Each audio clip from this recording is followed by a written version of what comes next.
All right, so let's get started here. We got 25 quick minutes. So I'm John Tran. I'm the CTO of ImageX, and we've been delivering web applications for over 25 years, 8 of those years at ImageX. And quick agenda, a little bit about ImageX, some background on AI innovations in Drupal, and then we'll talk about semantic search and our content concierge or AI advisor based on AGUI, and then we'll get into the demo and hopefully have some time left over for Q&A at the end.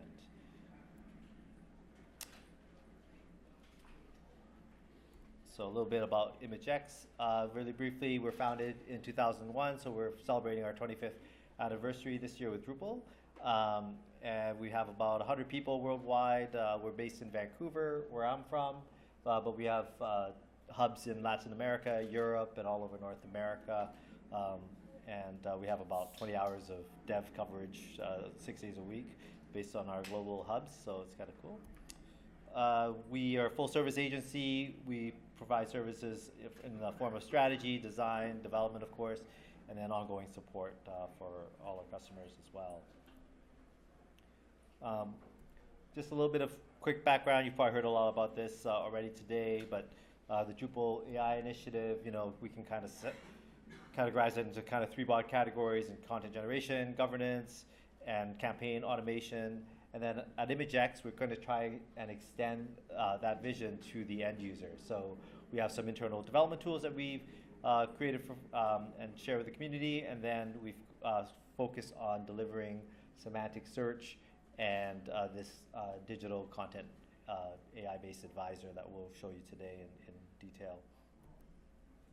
So a little bit more background about semantic search for those of you that aren't familiar, but essentially it focuses on these kind of 3 lenses: intent, context, and meaning.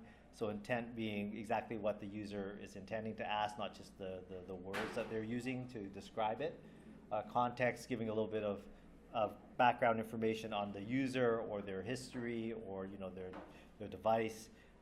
And then meaning, taking those search results and applying a layer of understanding and additional information beyond just the raw results for the end user to make it more contextual for them.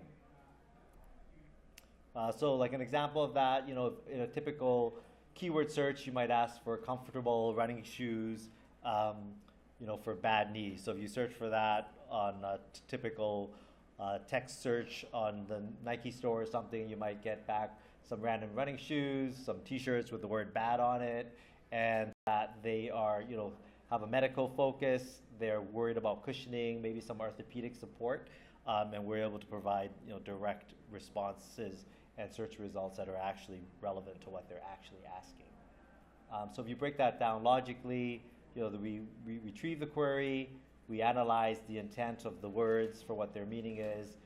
We apply other additional context like previous conversations with them, maybe their location. So we apply the context of what their, some metadata about where they're from or previous conversations. And then we do the semantic matching to get the results back, and then we apply meaning to those results. So that's the logical view. Physically, what we're doing here is there's essentially Drupal is the master content, the source of truth here, but similar to full text indexing, we run the content through an embedding model, which is just a specialized LLM which creates these vectors, which is basically just an array of numbers that kind of map relationships between content that the AI can understand.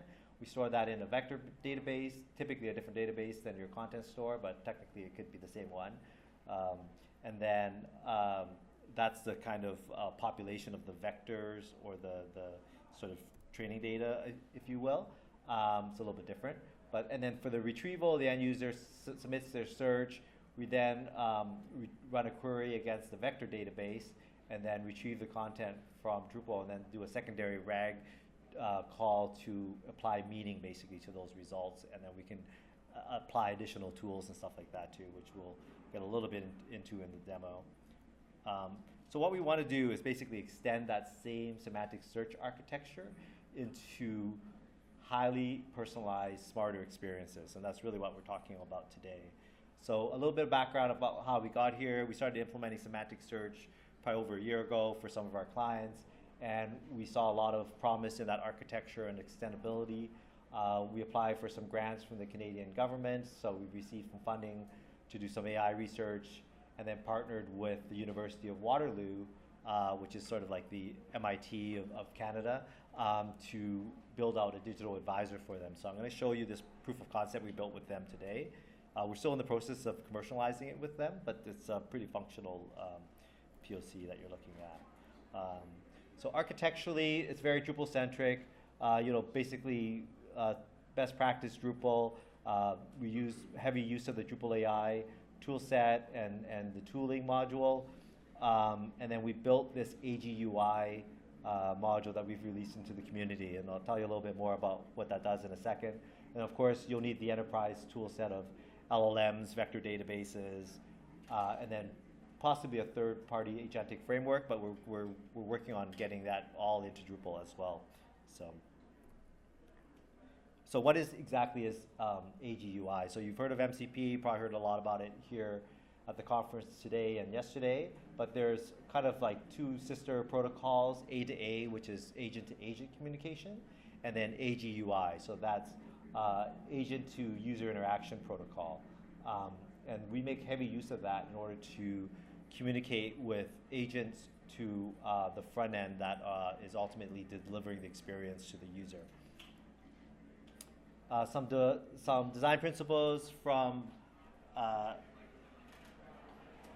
AGUI. It's bi-directional communication, so the agent can talk to the user interface, but the user interface can also send data back to the agent. It's event-driven. There's 16 or so well-defined standard communication events that are happening, and that can be extended with your own, and then they're always kind of adding to the standard as well. It's transport agnostic, so it supports server-send events, webhooks, or WebSockets communication. For those of you that work with PHP, there's some issues with SSE, so we've had some workarounds and some code that kind of resolves that, and for Drupal as well. And that's built into the framework and open sourced. It's also agent agnostic, so you can talk to any LLM or any third-party agent framework like LangGraph, Crew AI, Agno, Google, Microsoft solution. And then now we've also added AGUI support within Drupal. So on to the demo. I do have a live version, but this is a video version, so as we're pressed for time, it'll be a little bit easier. So it starts off a very straightforward kind of semantic search type interface. We also have OAuth integration, so we're logging into Drupal now. It can all work anonymously, but it gives us a little bit more functionality if we know exactly who you are. So first thing we do is ask it, what exactly do you do? So it's going to tell us a little bit about itself. It's a digital AI advisor that's supposed to help potential students through the kind of vetting and selection process for attending a university. So it's full contextual search, semantic search type functionality. It's we're able to keep historical communication history, and we're just asking some general questions to start about the history of the university. So this has all been indexed from Waterloo's content within Drupal, and they're able to control kind of the voice and control all the governance. One of their big issues is that people are finding a lot of random information about the university on Reddit, and they really want to control the messaging. It's fine to go research in other places, but this allows them to be the source of truth for the information that they want to share about themselves to prospective students, which it's a big part of it. Obviously, you want third-party information as well. So here's something interesting is happening here. We heard it's kind of cold in Canada, so we asked about the weather. So this is one of the first kind of advanced things that we're doing with AGUI. We're I'm just going to pause it for a second here. So, yeah, so I figured we're in the U.S., so we'll translate it for you. But a lot is happening here. So we're talking to an agent. We're asking it about the weather. It's detecting, I don't really know anything about the weather as far as Waterloo's content is concerned. So that triggers a third-party call. So we're using, in this case, Agno, which is like LangGraph, a competitor. And like I said, we're working on getting this all built into Drupal pure. But essentially, Agno is nice because it comes with about 130 third-party tool calls, like integrations with weather. I think this is the weather channel or something like that, one of the main ones. So this is it's live data coming in, and then we make a tool call to render an SDC component within Drupal. So it's getting that raw data in JSON and then rendering this using standard Drupal component architectures. But the interesting thing is the agent is deciding when to call this tool. And we'll see a lot more of that. So that's like the first taste. Next, we're going to ask it, maybe we're planning a trip to the campus, so we want to kind of know how to get around. So we're going to ask it a little bit about the topology of the campus. So we're going to make another tool call, in this case to Google. Again, live, it's detecting that we're getting map information. And for some reason, Waterloo has like every one of their vending machines on some map protocols, one of their interesting cultural things. So that's why we're doing a lot of map stuff with them. But in this case, it's Google information. Now we're wanting to stay on campus. So we ask it about different locations, about where you could stay on campus. And then you'll see here, we're going to start flagging a couple of this content. I'll show you why we're flagging it later. But it's just kind of stuff that we want to keep memory of. And then you can do other things like get directions. So maybe when we're worried about where we're going to eat as a starving student, so we're asking it directions to Walmart here. So it'll give us directions. Map functionality is obviously pretty rigorous here. We're getting a lot of pretty much any call you can make to the Google Maps API. There's an interface for it. Next, we want to see what the campus looks like. So here we're getting media from Drupal, from media storage in Drupal, and we've got a nice carousel viewer here. So it just happens we're asking about campus life, so we're getting campus shots, but this will support any media query basically within Drupal. Next, we're going to ask it about more traditional stuff like program information. It'll detect like this certain type of structured content is best rendered as cards. So we're getting cards SCCs being rendered here. It has some filtering mechanisms built in. And again, the ability to flag. So we're going to flag a couple of programs that we're interested in knowing more about for later. And basically, any component that you can drop into a canvas or layout builder as an SDC, you can be rendered in this tool. And again, it's the agent deciding what and when to render it. And in this case, we're asking about pricing. So we're getting that in tabular form. There's some interesting UX stuff here where we can sort and filter out columns. And again, it's all probabilistic. So every time you ask about pricing information, the table can be a little bit different. But the information is all being presented from the master data record from Waterloo within the Drupal database.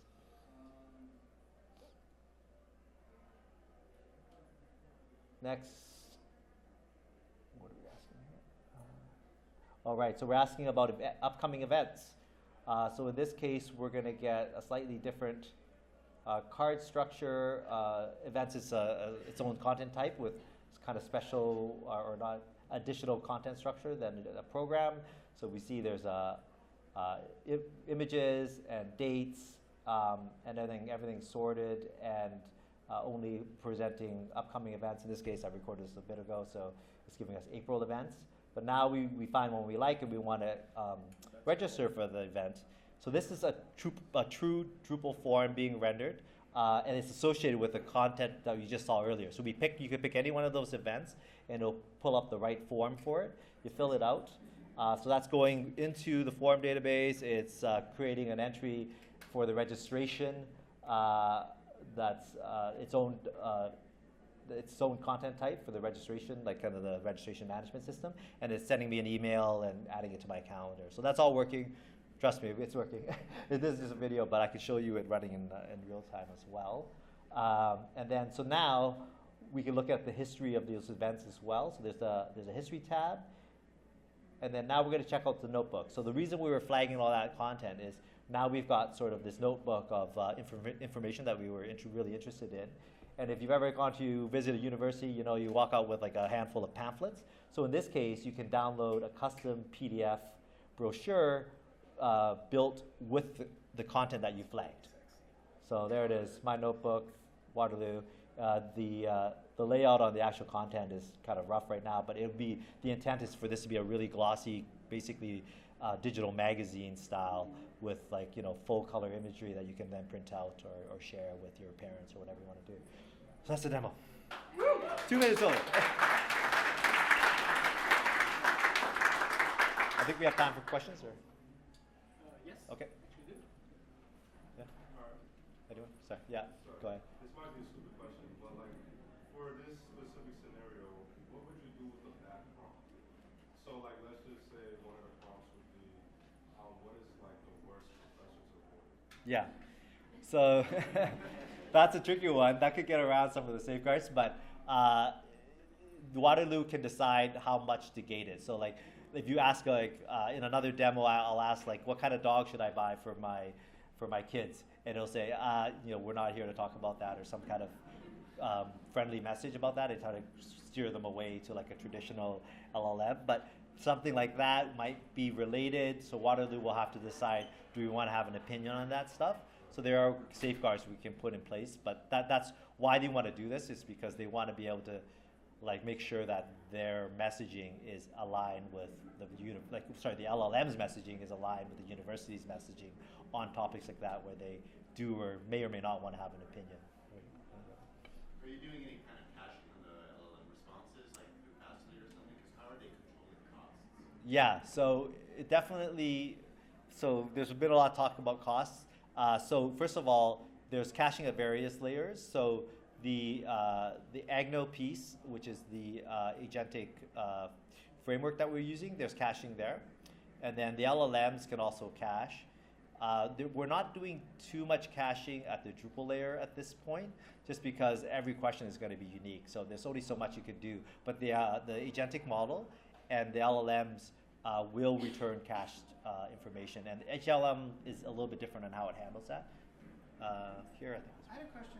So one of the things they said in the demo is, I heard it's cold, and then it brought up today, I assume, the present weather, and I was thinking, well, how did you decide that that was the appropriate response, as opposed to say like, well, the average temperature in Waterloo or the average during the school year? Yeah. What is the methodology there? I think my prompt was, I hear it's cold up there. And so if you remember, this is a semantic search, actually kind of interesting scenario, because in the last previous prompts, I was talking all about the University of Waterloo and Ottawa, and then it can make that connection. And the way that you help it make it is the way this works is a little bit of, you know, magic, but it's, or a little bit trickery, I would say. Like you have a defined set of tools, and the agent decides which tool to fire when, right? So if you haven't configured a weather tool, that's not going to suddenly show up. But if you have a weather tool, it's pretty smart at figuring out, oh, they're asking about weather. So some of it is just being aware of what tools are available. So it's like if you start asking about maps, if you've connected Google Maps, you're going to get a Google Maps response and tool call. But if you haven't configured that, then it might just give you like coordinates or something. So the weather was basically, you have a weather tool, you don't have like a historical weather tool. No, we have a live tool to weather APIs, and then it detects, oh, they're asking about weather, I better call that weather API. But it's quite smart at doing that. You mentioned that you were going to try to integrate more heavily within the Drupal Yep. ecosystem. Do you have a timeline? Roadmap? Yeah, we've already so the semantic search solution used to require Agno or some third-party agentic framework, so we're no longer needing that. We're literally working on that like as I speak. My team's working on rolling out 2 implementations right now with pure Drupal for semantic search. Maybe months out with this agentic AI advisor stuff, but we're definitely getting close. Jamie? From your experience working with AGUI, you know in Drupal one cool thing is you can change some configuration about like a field or enter your widget and it appears in the front end. Yeah. PHP. If we move to JavaScript, it becomes a bit harder. Yeah. Do you think AGI could be used for that kind of stuff